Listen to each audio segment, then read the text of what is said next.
And that paper would have precluded him from starting his own company that was nearly identical for mine. He didn't want to do that.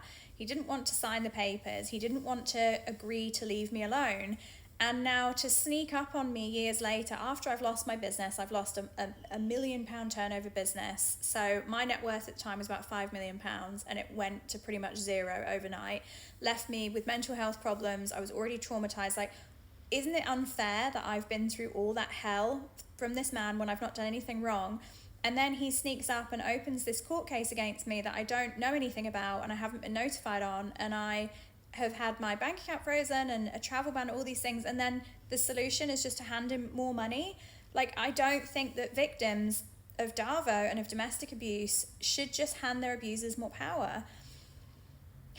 And on the power note, the foundation of all abusive relationships is power.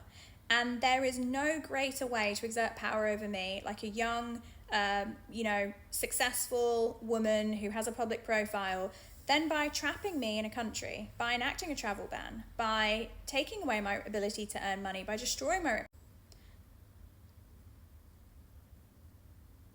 So doing all of these things, I think, made him feel very powerful. It's the perfect revenge for something. This is just my opinion. That, that's why abusers in domestic violence relationships, they do financial abuse and legal abuse, because it takes away the victim's power.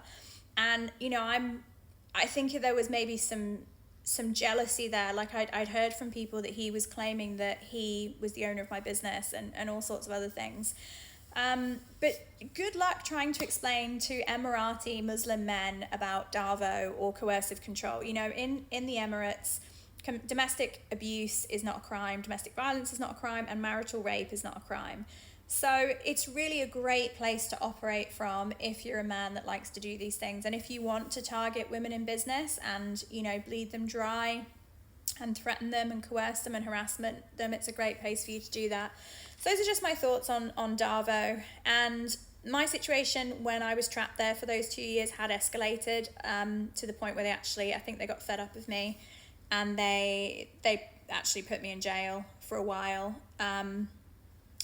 which I'll talk about in the next story.